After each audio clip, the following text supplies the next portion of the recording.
Ahojte, teraz vám ukážem, ako sa počíta hodnosť matice. Pri počítaní hodnosti matice si ako prvé pomocne vyznačím hlavnú diagonálu.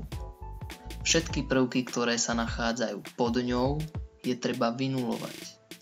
Nuluje sa po stĺpcoch pomocou elementárnych riadkových úprav. Je výhodné, ak sa v prvom riadku na začiatku nachádza jednotka. Preto zamením prvý a štvrtý riadok. V ďalších krokoch budem nulovať prvky v prvom stĺpci pod diagonálou. Prvý riadok odpíšem. V druhom mám nulu na mieste, odpíšem aj ten. V treťom vynulujem mínus jednotku tak, že k nemu pričítam prvý riadok. Mínus 1 plus 1 je 0. 0 mínus 3 je mínus 3. 22 plus 2 je 24.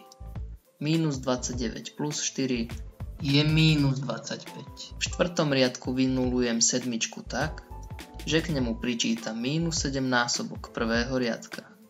7 plus mínus 7 krát 1 je 0.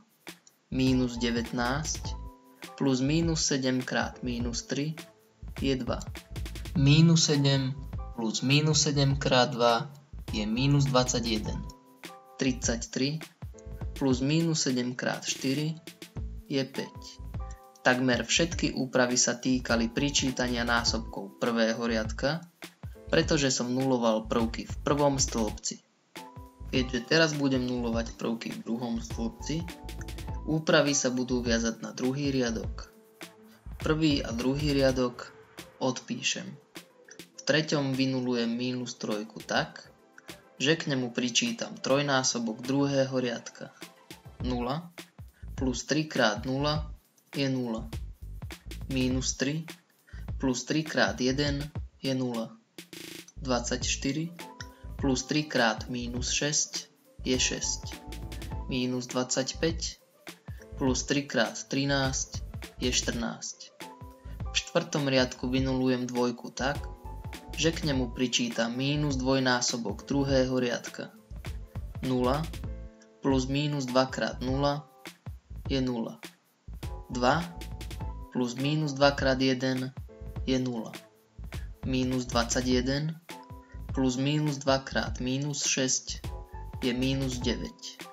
5 plus mínus 2 krát 13 je mínus 21. Ostáva vynulovať posledný prvok v treťom stĺpci. Ale na diagonálnom mieste tretieho riadka už nie je jednotka, ako tomu bolo v prvom a druhom riadku. Možností je viacero. Prvý a druhý riadok odpíšem. Tretí vydelím dvojkou a štvrtý trojkou. Po tejto úprave môžem k štvrtému riadku pričítať tretí a mám nulu na požadovanom mieste. Druhý spôsob je, že tretí riadok vydelím šestkou. Na diagonálne miesto dostanem jednotku. Prvý, druhý a tretí riadok odpíšem. A k štvrtému riadku pričítam 9 násobok tretieho.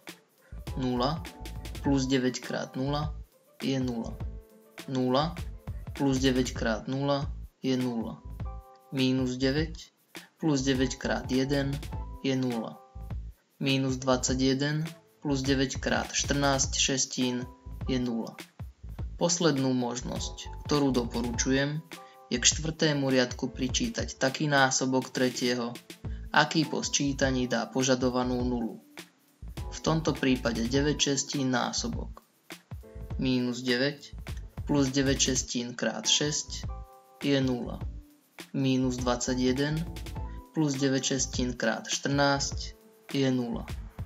Všetky požadované prvky sú vynulované a matica je v tzv. Schodovitom tvare.